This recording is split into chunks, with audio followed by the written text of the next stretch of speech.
ఈరోజు నిన్న జరిగిన సిచ్యువేషన్లో రఘురామకృష్ణరాజు అనే వ్యక్తి గతంలో ఒక మాజీ ముఖ్యమంత్రి అయిన జగన్మోహన్ రెడ్డి గారిని అనేక దుర్భాషలతో దూషించి అనేక విధాలుగా ఆయన నొప్పిపడే విధంగా ప్రభుత్వం ఆ టైంలో ఉండే అధికారంలో ఉండనని ఆయన ఒక ఎంపీగా ఉండి రఘురామకృష్ణరాజు మరి జగన్మోహన్ రెడ్డి గారిని అనేక దుర్భాషలు ఆడారని చెప్పేసి ఆయన అరెస్ట్ చేయడం జరిగింది. పోలీస్ కస్టడీలో తీసుకొని వాళ్ళు ఎంక్వైరీ చేసి ఇది తిట్టడం సవ్వు కదని చెప్పేసి రఘురామకృష్ణరాజుకి మందలించి కేసుల ద్వారా బయటకు రావడం జరిగింది.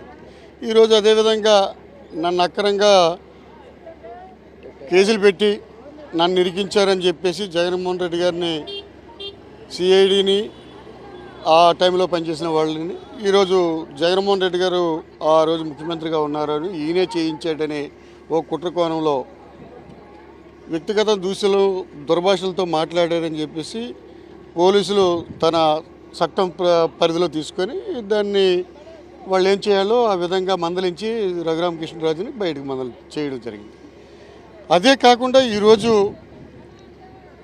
ఓ జగన్మోహన్ రెడ్డి గారే ఈవేళ ఓ మాజీ ముఖ్యమంత్రి అయిన జగన్మోహన్ రెడ్డి గారిని A3లో నన్ను ఈయనే కుట్టించాడు ఈయనే చేయించాడని ఇప్పుడు కేసు పెట్టించి ఆయన్ని ముద్దాయిగా కోర్టుకి రప్పించే విధంగా రఘురామకృష్ణరాజు చేయించే విధానం చూస్తున్నాం. కానీ ఇది రఘురామకృష్ణరాజు చేయించింది కాదు, కేవలం చంద్రబాబు నాయుడు ఒక ఎత్తుగడలతో ఒక కక్ష సాధింపు చర్యలుగా జగన్మోహన్ రెడ్డి గారి మీద కేసులు పెట్టి ఆయన్ని చట్టంలో ఒక దోషిగా నిర్ణయించాలని చెప్పేసి ప్రజల్లో చేయాలని చేస్తున్నారు. కానీ ప్రజలందరూ చూస్తున్నారు. చంద్రబాబు నాయుడు చేసే కుట్రలో భాగంగా రఘురామకృష్ణరాజు ద్వారా కేసు పెట్టించి మరి ప్రజలందరూ తెలిసే విధంగా ఈయన చేస్తే చంద్రబాబు నాయుడు కానీ ప్రజలందరూ చూసే విధంగా ఈరోజు ఆ కేసు వాట్సాప్లోను సోషల్ మీడియాలోను సంచలనం జరుగుతుంది. అది ఎట్టి పరిస్థితుల్లో కూడా అలాగా జగన్మోహన్ రెడ్డి గారి మీద కేసులు పెట్టి ఇలా చేసినట్టుంటే ప్రజలందరూ మళ్ళీ రోజు ఒక కక్ష సాధింపు చర్యలుగా వాళ్ళు ఇలా చేశారు మేము ఇలా చేస్తున్నామనే ఒక కక్ష సాధింపు చర్యలుగా తీసుకుంటే మరి ప్రజలందరూ మరి చూస్తున్నారు. మళ్ళీ చంద్రబాబు నాయుడికి ఏ తీర్పు కావాలో ఏ విధంగా ఉంటుందనేది ఒక గుణపాఠంగా రఘురామకృష్ణరాజు ద్వారాగా మళ్ళీ తెలియపరుస్తారు. కానీ ఇలాంటి కక్ష సాధింపు చర్యలు మాని మీకు ప్రజలందరూ పట్టం కట్టారు. ఆ పట్టం కట్టి ఏవైతే మీరు ప్రజలకి మేలు చేస్తామన్నారో సూపర్ శిక్ష లేకపోతే ఇంకనేక రకాల పథకాలు పెట్టి చేస్తే బాగుంటుందని మరి వైఎస్ఆర్ కాంగ్రెస్ పార్టీ మీద జగన్మోహన్ రెడ్డి గారి మీద కేసులు పెట్టి అనేక మంది వైఎస్ఆర్ కాంగ్రెస్ పార్టీలో ఉండే ప్రతి కార్యకర్త దగ్గర నుండి ఒక రాజ్యసభ సభ్యుల వరకు ఈరోజు చంద్రబాబు నాయుడు ఉసుగలిపి ఆ తెలుగుదేశం కార్యకర్తలతో రెచ్చగొట్టి చేయించడం అనేది పద్ధతి కాదు. నిన్నే మరి ఉత్తరాంధ్ర జిల్లాలో 3 జిల్లాలో పర్యటన చంద్రబాబు నాయుడు గారు చేశారు. జగన్మోహన్ రెడ్డి గారు ఆంధ్రప్రదేశ్కి ఏం కావాలో అవన్నీ మరి అనుకూలంగా చేసే విధంగా ఓ పెద్ద మేజర్ పోర్టులు ఓ 4 పోర్టులు తయారు చేశారు. మూలపేటలో ఇప్పటికే సిప్పు కట్టుకోవడానికి ఓ పోర్టు తయారై ఉన్నది. దాన్ని డెవలప్మెంట్ చేయడానికి చూడండి. భోగాపురం ఎయిర్పోర్ట్ లాంటిది ఉంది. అక్కడికి వెళ్ళి మనకు నోటుకొచ్చిన మాటలు మూలపేటలో ఎయిర్పోర్ట్ తయారు చేస్తాము ఇలాంటివి కాకుండా మీరు ప్రజలకి ఏది ఈరోజు ఉండే చంద్రబాబు నాయుడు మాటలు కాకుండా చేతల ద్వారా జగన్మోహన్ రెడ్డి గారు అయితే ఆంధ్రప్రదేశ్ల గురించి ఓ మెడికల్ కాలేజీలో ఉండి మరి చూస్తున్నారు. ఉద్దానం లాంటి ప్రాంతంలో మరి ఆ డయాలసిస్ జరిగే వాటర్ ద్వారా వాటర్ ప్లాంట్ అవనివ్వండి అనేక విధంగా ప్రజలకు ఉపయోగపడే విధంగా జగన్మోహన్ రెడ్డి గారు తీసుకొచ్చి పెట్టారు.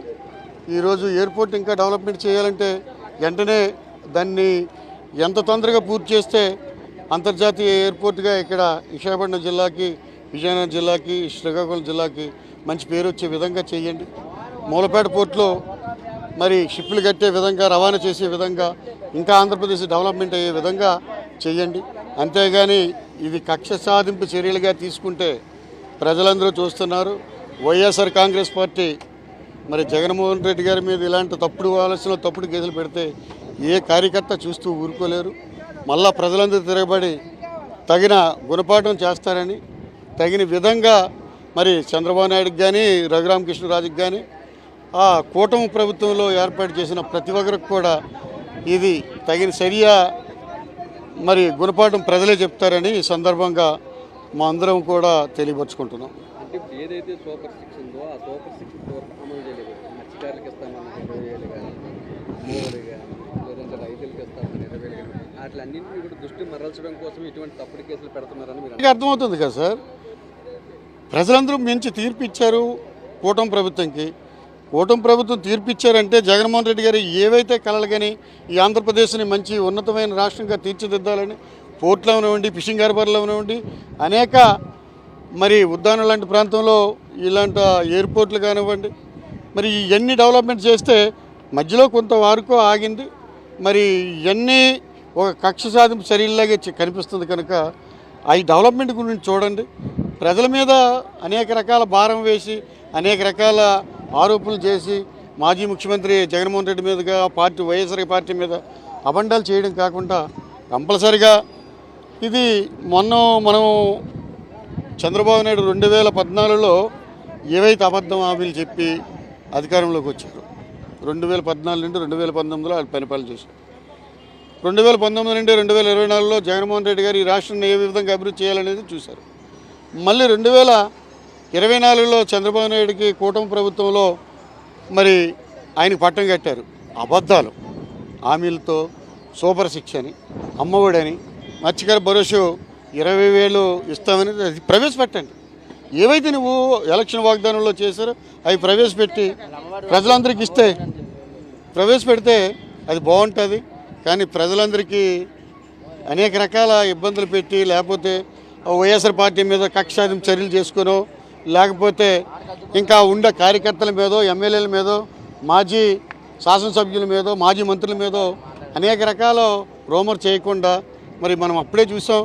2024లో ఎలక్షన్ క్యాంపెయిన్లో వెళ్ళేటప్పుడు కడ్రాయిలతో తిప్పుతామని, నా దగ్గర 2 రెడ్ బుక్కులు రాశానని, ఇలాంటివి కాకుండా ప్రజలకు మేలు చేసే విధంగా చేస్తే బాగుంటుందని వైఎస్ఆర్ కాంగ్రెస్ పార్టీ మీద కక్ష సాధింపు చర్యలు చేయకుండా జగన్మోహన్ రెడ్డి గారు ఓ మాజీ ముఖ్యమంత్రిగా ఉండేటప్పుడు ఆయన్ని ఒక ఉన్నతమైన ముఖ్యమంత్రిగా ఈ ప్రజలందరూ తీర్పిచ్చారు. మీకు కూటమి ప్రభుత్వంతో మీకు 3 పార్టీలు కలిపి వచ్చి ఓ 3 నాయకులు పెద్ద నాయకులు వచ్చి మీకు సూపర్ శిక్షణ చేస్తామన్నారు. ఈ ప్రభుత్వం ఏవైతే మీరు హామీలు ఇచ్చారో ఈ హామీలను అమలు చేయండి. అమలు చేస్తే ఇంకా ముందుకెళ్ళే అవకాశం ఉంటుంది. ఈ రాష్ట్రాన్ని బస్టు పట్టించి గతంలో మనం ఇలా చెప్పాం కదని చెప్పేసి మరి రఘురామకృష్ణరాజు లాంటి వాళ్ళు తప్పుడు ఒక ముఖ్యమంత్రి మీద తప్పుడు ఆలోచన తప్పుడు మాట్లాడి నోటుకొచ్చిన దుర్భాషలు పలితే ప్రభుత్వం చూస్తూ ఊరుకోదు. ఆయన చర్యలు తీసుకున్నారు. అది జగన్మోహన్ రెడ్డి గారే చేశారని చెప్పేసి ఈవేళ A3 ముద్దాయిగా పెట్టడం అనేది తప్పని ఈ సందర్భంగా తెలియపరుచుకుంటున్నాం. కంపల్సరిగా మీకు ఏదైతే ప్రభుత్వం ప్రజలు ఇచ్చారో ఆ తీర్పుని ప్రజలందరికీ న్యాయం చేసే విధంగా సూపర్ సిక్స్ పెడతారో లేకపోతే సూపర్ సిక్స్ అమలు చేసే విధంగా చేయండి. ప్రతి ఎయిర్పోర్ట్కి వెళ్ళో లేకపోతే మరి వెళ్ళి శ్రీకాకుళం లాంటి మూలపేట లాంటి పోర్టుకి వెళ్ళో ఇలాంటివి తప్పుడు మాట్లాడకుండా దాన్ని ఎలాగ డెవలప్మెంట్ చేయాలి, దాన్ని ఎలాగ ఉపయోగించుకోవాలి, ఈ ఆంధ్రప్రదేశ్ ప్రజలకు ఎలాగ ఉపయోగపడాలనేది చూడండి. కానీ రఘురామకృష్ణ లాంటి వ్యక్తితో తప్పుడు వాగ్దానాలు చేసి తప్పుడు మాట్లాడి మా ముఖ్యమంత్రిని ఆడే మాటలకి అరెస్ట్ చేశారని ఈరోజు మళ్ళీ ఆయన్ని జగన్మోహన్ రెడ్డి మీద కేసులు పెడితే తప్పుడు ఆలోచన. ఇది ఇంకా ప్రజలకి వాళ్ళంతా వీళ్ళంత విధానము ఆంధ్రప్రదేశ్లో అనేక కక్ష సాధింపు చర్యలు వస్తాయి కనుక ఇది ఇక్కడితో ఖండించి ప్రజలకు మేలు చేసే విధం ప్రజలకి న్యాయం చేసే విధంగా చేయాలని కోరుకుంటున్నాం. సార్ ఇప్పుడు మన జగన్మోహన్ రెడ్డి గారి మీద A3గా ముద్దాయిగా మన రఘురామకృష్ణరాజు గారు కేసు నమోదు చేయడం జరిగింది. అయితే పూర్వం కక్షపూర్తిగా చర్యలే తీసుకుంటున్నారు. మన గవర్నమెంట్ ఇచ్చింది గవర్నమెంట్ మనకి మనమైతే ప్రజలందరం కలిపి ఆయనకి NDA ప్రభుత్వం కూటమి ప్రభుత్వానికి ఇన్ని సీట్లు ఇచ్చిన తర్వాత ప్రజలకి న్యాయం చేయాలి. కానీ ఒకళ్ళ మీద ఒకళ్ళ కక్ష తీసుకుంటే మొత్తం దేశం రాష్ట్రం అంతా ఇప్పటికే చాలా దారుణమైన పరిస్థితి వచ్చేది. ఇంకా ముందు రోజులకి ఆయన జగన్మోహన్ రెడ్డిని తప్పించి మీకు ఇచ్చారంటే అర్థం ఏంటి? బాగా చేయమనే కదా అర్థం ఇచ్చారు. ఇప్పుడు మళ్ళీ కక్షపూర్తి చర్యలు తీసుకోకుండా మనం ఇచ్చిన హామీలన్నీ నెరవేర్చి రాష్ట్రాన్ని డెవలప్ చేస్తామని అన్నారు కాబట్టి డెవలప్ చేస్తారని మనం వినపూర్వకం కోరుకుంటున్నాం అండి. అయితే ఈ పాటికల్లా మత్స్యకార భరోసా రావాలండి. మరి ఏం జరుగుతుంది? అది ప్రమాణ స్వీకారం చేసి 1 month అయితే అవుతుంది. ఇప్పుడు వచ్చి మత్స్యకార భరోసా అయితే రాలేదండి. మరి 20,000 ఇస్తామన్నారు మత్స్యకార భరోసా కూడా ఈసారి. మరి 20,000 ఇస్తారో లేదో తెలియదు. ఇప్పటికైతే ఇవ్వలేదు. ఇది కూడా ఎగ్గొడిసినట్టు మోసపూరిత హామీలు అండి అన్ని. నిజాయితీ హామీలు అయితే కాదు. మోసపూరిత హామీలు ఇవ్వడం వల్ల వాళ్ళు గెలిచారు. A3 ముత్తయిగా ప్రకటించడానికి మేము ఖండిస్తున్నామండి. ఎందుకంటే యాక్చువల్గా ఆయన ఇచ్చే పథకాలు కానివ్వండి, చేయూత కానివ్వండి, పిల్లలు బడి స్కూల్ పిల్లలకి ఒక డ్రెస్సులు కానివ్వండి, ప్రతిదీ అనుకున్న టైంకి భోజనం పెట్టేవాడు, టైం గుడ్డిచ్చేవాడు, వాళ్ళకి పోసుకునే డ్రెస్ కానివ్వండి, స్కూల్ బ్యాగ్స్ కానివ్వండి, షూస్ కానివ్వండి, బుక్స్ కానివ్వండి. ప్రతి తల్లిదండ్రులు ఈరోజు నా పిల్లలు రోడ్డు మీద ఆడుకుంటుంటే ఈరోజు స్కూల్కి వెళ్తున్నారని సంబరాలు చేసుకున్న తల్లిదండ్రులు ఈరోజు మళ్ళీ పూర్వవైభవం వచ్చింది. అంటే అట్లా మా పిల్లలు మళ్ళీ రోడ్డు మీద తిరుగుతున్నారు, చెడ్డీ లేకైనా డ్రాయర్ లేకైనా బట్టలు తిరుగుతున్నారు. ఇదంతా చంద్రబాబు కుట్ర. అంటే చంద్రబాబు చేసే పనికి పసిపిల్లలు బలైపోతున్నారు, ఇటు మధ్యతరగతి బలైపోతున్నాడండి. కాకపోతే మన జగన్మోహన్ రెడ్డి చేసే పాలన అడ్వైజర్ చాలా అందంగా ఉంది, పరిపూర్ణంగా ఉంది. ప్రతి ఒక్క అంటే మధ్యతరగతి ప్రతి ఒక్క డ్రైవర్ కూడా హ్యాపీగా బ్రతికాడు. ఈరోజు ఒక ఆటో డ్రైవర్ బతకాలంటే మళ్ళీ కేసు మొదలుపెట్టాడు. ఆయన ఇచ్చిన 10,000 కూడా ఇస్తానని చెప్పాడు, కూడా ఇచ్చాడు లేదు మాకు తెలియదండి.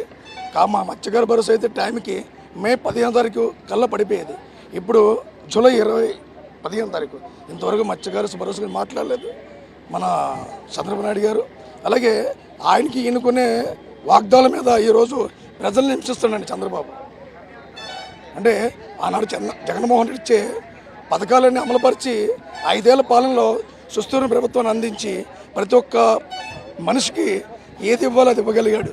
కానీ ఈరోజు మన చంద్రబాబు నాయుడు గారు, అదే పవన్ కళ్యాణ్ గారు వీరందరికీ కక్షపూరితంగా పెట్టి జగన్మోహన్ రెడ్డి ముందు మమ్మల్ని హింసించారు కాబట్టి అదేవిధంగా ప్రతి ఒక్క ఎమ్మెల్యే కానివ్వండి, కార్పొరేటర్ కానివ్వండి, జడ్బీసీ కానివ్వండి, వీళ్ళందరి మీద కక్షపూరితమైన కేసులు పెట్టి బనాయించి వాళ్ళు స్వేచ్ఛగా ఉండడానికి ఉండవట్లేదండి మన తెలుగుదేశం పాలన. అయితే జగన్మోహన్ రెడ్డి పెట్టే కేసు అయితే మాత్రం అది మీద ఘోరంగా ఖండిస్తున్నామండి. అది మాకైతే నచ్చలేని పరిస్థితి. ఎందుకంటే చేశారు, ప్రతి మనిషి తప్పు చేస్తారండి. ఏమైనా తప్పు చేయరండి. చంద్రబాబు తప్పు చేయలేదా? ఆయన పాలన ఏంటంటే ఆయన రాజధాని అమరావతి కావాలి, అమరావతి ఆయన పడిపెట్టుకుని ప్రజలను హింసించి నేను అమరావతి అభివృద్ధి చేసుకున్నాను. అది ఆయన ఆశలన్నీ అమరావతి ఉన్నాయి కాబట్టి ఇంత అందమైన విశాఖపట్నాన్ని సుస్థిర అందాన్ని ప్రకృతి ప్రపంచం చేసి ప్రతి ఒక్క మనిషి కూడా వెళ్ళి ఆస్వాదించి కూర్చున్న మనుషులు ఈరోజు మళ్ళీ అనారోగ్యంగా వచ్చేసింది. అంటే పూర్వవైపు వస్తుంది మళ్ళీ. ఎక్కడ పడితే ఎక్కడ చెత్తలు మీరు పెట్టారు, దీనికోసం పెట్టారు. ఆయన ఏం చేశారు?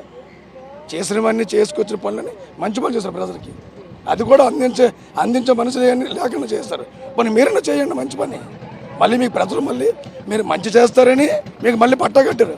మళ్ళీ మీరు ఈ అరచకాలు చేస్తుంటే మేము బాగా ఖండిస్తున్నామండి. అదైతే మాత్రం కేసు వెనక్కి తీసుకోవాలని మేము ప్రజలు కోరుకుంటున్నాం. నా పేరు శ్రీదేవి మల్లా, state general secretary, women wing. అందరికీ నమస్కారం. ఈరోజు రఘురామరాజు గారు, మన మాజీ ముఖ్యమంత్రి గారు, మన జగన్మోహన్ రెడ్డి గారి మీద కేసు పెట్టడం అన్నది చాలా బాధాకరం.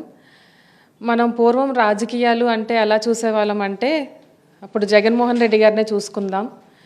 వచ్చిన వెంటనే హెల్మెట్ కల్చర్ ఎంత స్ట్రిక్ట్గా అమలు చేశారు, కరప్షన్ లేకుండా చేశారు, ఈ తెలుగు మీడియం నుంచి ఇంగ్లీష్ మీడియం స్కూల్స్ ఇవన్నీ కూడా డెవలప్మెంట్ మీద ఎక్కువ కాన్సన్ట్రేట్ చేశారు. అంతా అభివృద్ధి, డెవలప్మెంటు, మార్పులు తీసుకురావడం, ఈ 3 క్యాపిటల్స్ అనడం, ఇవన్నీ కూడా చాలా డెవలప్మెంట్ మీద దృష్టి పెట్టారు. కానీ ఇప్పుడు కొత్తగా ఎలక్షన్లో గెలిచిన కూటమి ప్రభుత్వం దేని మీద దృష్టి పెడుతుంది? అంతా కక్ష సాధింపు చర్యల మీద దృష్టి పెడుతుంది. పాలిటిక్స్లోని నెక్స్ట్ జనరేషన్కి మనం ఏం నేర్పిద్దాం అనుకుంటున్నాం? రెడ్ డైరీలోని రాసుకొని ఇలా కక్షలు సాధించాలి అనేసి నెక్స్ట్ జనరేషన్ పిల్లలకి మనం నేర్పిద్దాం అనుకుంటున్నామా? మేము ఇంతకుముందు రాసుకునేటప్పుడు మేము అనుకున్నాము గెలిచిన తర్వాత ఇలా అవన్నీ మర్చిపోతారులే, డెవలప్మెంట్ మీద కాన్సన్ట్రేట్ చేస్తారని. కానీ అది అలా జరగట్లేదు. ప్రతి ఒక్కళ్ళ మీద రివెంజ్లు తీర్చుకుంటున్నారు, బోర్డులు తిరిగేసేస్తున్నారు, రాజశేఖర రెడ్డి గారి విగ్రహాలు కూల్చేస్తున్నారు. ఇవన్నీ కూడా చాలా బాధాకరంగా ఉన్నాయి. ఇప్పుడు మీ కూటమి ప్రభుత్వం వచ్చిన తర్వాత మీరు ఏం చేయాలనేది మీరు ఆలోచించాలని మేము కోరుకుంటున్నాము. ఇప్పుడు పిల్లలకి అమ్మఒడి 4 పిల్లలకైనా సరే ఇస్తాము అని చెప్పారు, కానీ ఇప్పుడు ఒక తల్లికే ఇస్తామని అంత పరిమితం అనేసి మళ్ళీ జీవో మార్చేశారు. ఫిషర్మ్యాన్ పీపుల్ జట్టీల దగ్గర 20,000 కోసం వెయిట్ చేస్తున్నారు వేటకు వెళ్దామని. ఇంట్లో ఆడపిల్లలకి 1,500 రూపాయలు ఇస్తామన్నారు, కానీ ఇప్పుడు రూల్స్ ప్రకారం వాళ్ళకి ఆధార్ కార్డు, ఏజ్ లిమిట్, ఇన్ని వాళ్ళ కులం మతం అన్నీ అడుగుతున్నారు. మీరు ఇచ్చిన హామీలు అన్నీ కూడా ఎలాగోలాగా ఎగ్గొట్టడానికి రకరకాల జీవోలు మార్చేస్తున్నారు, పేర్లు మార్చేస్తున్నారు. జగన్మోహన్ రెడ్డి గారు పెట్టిన పథకాలకి పేర్లు మార్చేస్తున్నారు. ఇవన్నీ కాకుండా మీరు డెవలప్మెంట్ మీద దృష్టి సాధించాలి అనేసి మేము కోరుకుంటున్నాము. రఘురామరాజు గారు, దయచేసి మీరు ముఖ్యమంత్రి గారి మీద, మన మాజీ ముఖ్యమంత్రి జగన్మోహన్ రెడ్డి గారి మీద A3 కేసులు అవి పెట్టకుండా మీ కూటమి ప్రభుత్వంతో కలిసి మంచి పాలన పరిపాలించాలనేసి మేము కోరుకుంటున్నాం. దీని వెనకాల ఎవరు? రఘురామరాజు గారు ఆల్రెడీ 5 సార్లు పార్టీ మారిన ఎక్స్పీరియన్స్ ఉన్నది అతనికి. ఒకసారి వైసీపీలో చేశారు, ఒకసారి బీజేపీలో చేశారు, ఒకసారి టీడీపీలో చేశారు. ఇన్ని పార్టీలు మారుతూ కూడా జగన్మోహన్ రెడ్డి గారి ప్రభుత్వంలో ఉంటూ ఎంపీగా గెలిచి అతని మీదే రాంగ్ ప్రచారాలు చేసి, అతని మీదే నెగిటివ్గా ప్రచారం అంతా చేసి, తెలుగు మీడియంనే ఎంకరేజ్ చేయండి, ఇంగ్లీష్ మీడియం వద్దు అని చెప్పి ఆ రోజు జగన్మోహన్ రెడ్డి గారి మీద నానా మాటలు దుర్భాషలు ఆడి అతను కోరి తెచ్చుకున్నారు. ఇప్పుడు టీడీపీతో కలిసి మళ్ళీ కక్ష సాధింపు చర్యలు చేస్తున్నారు. ఇది కరెక్ట్ కాదు. ముందు మీరు మొదలు పెట్టారు కాబట్టే అది ఇలా ఈ దారిలో వెళ్ళింది. అది మీరే ఆపేస్తే బాగుంటుందని మేము కోరుకుంటున్నాం.